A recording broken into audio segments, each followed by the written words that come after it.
हमने पहले ही कहा था कि बहुत बड़े पैमाने के ऊपर चुनावी असेंबली में धांधलियां हुई है और सबूत हमने उस वक्त भी पेश किए थे, लेकिन उन्होंने काउंटिंग की और रिजल्ट डिक्लेयर कर दिया। मैंने चेकिंग और वेरिफिकेशन ऑफ ईवीएम्स के लिए अप्लाई किया था कि इन ईवीएम्स को जो इस्तेमाल की गई है इनकी हम चेकिंग करना चाहते हैं, इनको वेरीफाई करना चाहते हैं, क्या इन मशीनों में कोई गड़बड़ी तो नहीं है। इलेक्शन कमीशन ऑफ इंडिया को मैंने अप्लाई किया था और ये कहा गया कि आप पहले तो कहा किस रूल के तहत आप इंस्पेक्शन करना चाहते हैं। कोशिश ये रहती है इनकी कि इंस्पेक्शन ना हो। मैंने रूल्स बताए इनको, तो इन्होंने कहा कि आपको एक मशीन के लिए, एक ईवीएम के लिए 50,000 रुपया जमा करवाना पड़ेगा। तो हमने 1.5 लाख रुपया इकट्ठा किया। हमने कहा हम चलो 3 ही मशीनें चेक करेंगे। 3 मशीनों के लिए मैंने अप्लाई किया, फीस जब भर दी उसके बाद ये कहा गया कि आपको कोर्ट से ऑर्डर लाना पड़ेगा अगर आप मशीनों को देखना चाहते हैं, चेक करना चाहते हैं। तो मैं हाई कोर्ट में भी चला गया और हाई कोर्ट से भी हमने वो केस जीता। हाई कोर्ट ने ऑर्डर किया कि आपने इनसे फ़ी भी चार्ज की हुई है, आपको इनको मशीनों को दिखाना पड़ेगा। जब मैं वो ऑर्डर लेकर आया तो उसके बाद क्या कहते हैं कि अब कानून बदल गया है, लेकिन मैंने इनको ये बताया कि मैं उसी कानून से गवर्न हूँगा। I will be governed by the law which prevailed at the time when I made the application before the ECI and at the time when I went to the court. थोड़ा सा interpretation करके भी और समझाना पड़ा, उसमें भी बहुत टाइम लगा। आखिरकार में ये राज़ी हुए और ये कहा गया कि 18 तारीख को आप EVMs की जो आपने कहा उसकी इंस्पेक्शन करने के लिए आ सकते हैं। उसमें मैं बताऊंगा आपको वहाँ भी कितनी हमें दिक्कत हुई, लेकिन जब EVM की इंस्पेक्शन शुरू हुई तो जो पहली ही मशीन लाई गई, जब खोला गया तो उसमें पहली ही मशीन में खराबी निकली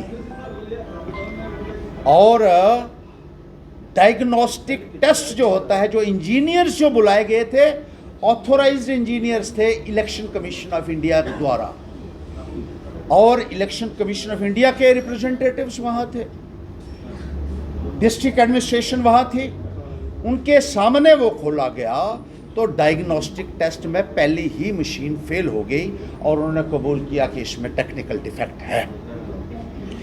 फिर वो कहने लगे कि आप इसके बदले में दूसरी मशीन खुलवाओ। हमने दूसरी मशीन कहा ठीक है। जब दूसरी मशीन लाई गई तो उसमें भी टेक्निकल डिफेक्ट निकला। फिर कहा तीसरी मशीन लाओ, अब वो चेक कर सकते हैं। तीसरी मशीन जब लाई उसमें भी टेक्निकल डिफेक्ट निकला और डायग्नोस्टिक टेस्ट में वो मशीन भी फेल हो गई। फिर कहा नहीं, हम आपको 3 और मशीनें दिखाएंगे। मैंने अप्लाई ही 3 के लिए किया हुआ था, तो 3 में डिफेक्ट आया। मैंने कहा चौथी में क्या होगा? उन्होंने कहा नहीं, आप वो देख लें, ज़रूर देखें। हमारे लोग बाहर जा रहे थे उस वक्त कि हम नहीं देखना चाहते, और क्योंकि पहली 3 मशीनों में ही अगर टेक्निकल डिफेक्ट आया है और उस टेस्ट में फेल हुई हैं और इंजीनियर्स कह रहे हैं, जो 6 इंजीनियर्स थे वहाँ, उन्होंने कहा कि डिफेक्ट है। उसके बाद चौथी मशीन लाई इन्होंने। चौथी मशीन के ऊपर पहले से ही लिखा हुआ था रिजेक्टेड डिफंक्ट। रिजेक्टेड मतलब ये इस्तेमाल में नहीं आनी चाहिए, और डिफंक्ट का मतलब हो गया ये रद्दी हो गई है, ये इस्तेमाल के काबिल नहीं है। वो कहने लगे नहीं जी ऐसे ही लिखा होता है इस पर, हम इसको खोलेंगे। चौथी पे लेकिन मैंने उनसे ये सर्टिफिकेट भी ले लिया कि मशीन के ऊपर पहले से ही जो भेजी गई थी रिजेक्टेड और डिफंक्ट था। 4 मशीनों की ये हालत रही। अब सबसे बड़ी बात जो ये है कि जो ये जितनी भी ये मशीनें खोली गई, 3 के बजाय 6, क्योंकि 3 खराब निकली, उनके जो वोट उस वक्त पड़े हुए थे पोलिंग के टाइम पे, उसका और वीवीपैट का मिलान जो करना था उसमें उन्होंने सीधे सीधे इनकार कर दिया कि जो कंट्रोल यूनिट के ऊपर वोट लिखे हुए होते हैं वो वोट टैली करने होते हैं वीवीपैट से जो पेपर ट्रेल निकलता है, कि अगर वोट मशीन दिखा रही है कैंडिडेट्स के कि ये 400 वोट हैं तो पेपर ट्रेल भी उसके 400 निकलने चाहिए।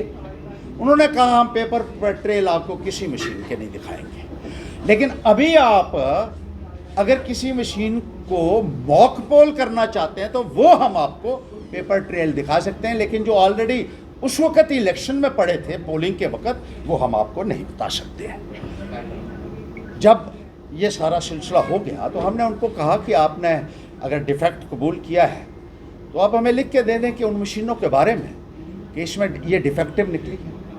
उसमें उन्होंने कहा कि हमें पहले ऊपर से इजाज़त लेनी पड़ेगी।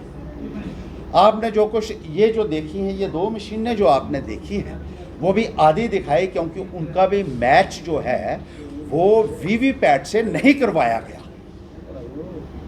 तो जब हमने इंसिस्ट किया, हमने कहा जी आपने जो कुछ यहाँ देखा है, इंजीनियर्स को हमने कहा कि जो फैक्चुअल पोजीशन यहाँ हुई है, आपने उन मशीनों को रेड फ्लैग भी लगा दिया है जो ख़राब थी, तो हमें सर्टिफिकेट आपको देना चाहिए। तो कोई 2 घंटे बाद उन्होंने ऊपर बात की, किससे बात की, क्या कहा, हमने कहा वो लेके जाएंगे।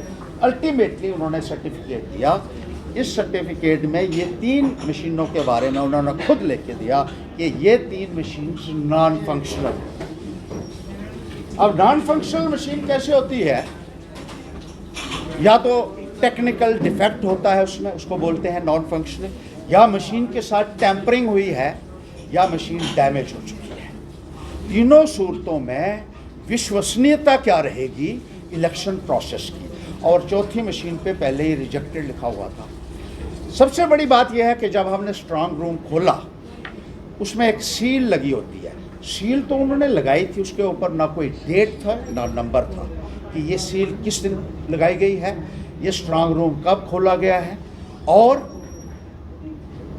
जो प्रिजाइडिंग ऑफिसर या जो कंसर्न रिटर्निंग ऑफिसर है उसके ना तो वहाँ एक भी आदमी के सिग्नेचर नहीं थे, जो वीडियो रिकॉर्डिंग में भी आया। और वीडियो रिकॉर्डिंग के दौरान भी मैंने उनको बताया ये जो सील आपने लगाई हुई है स्ट्रांग रूम को, इसमें ना कोई डेट है और ना ही सील का कोई नंबर है।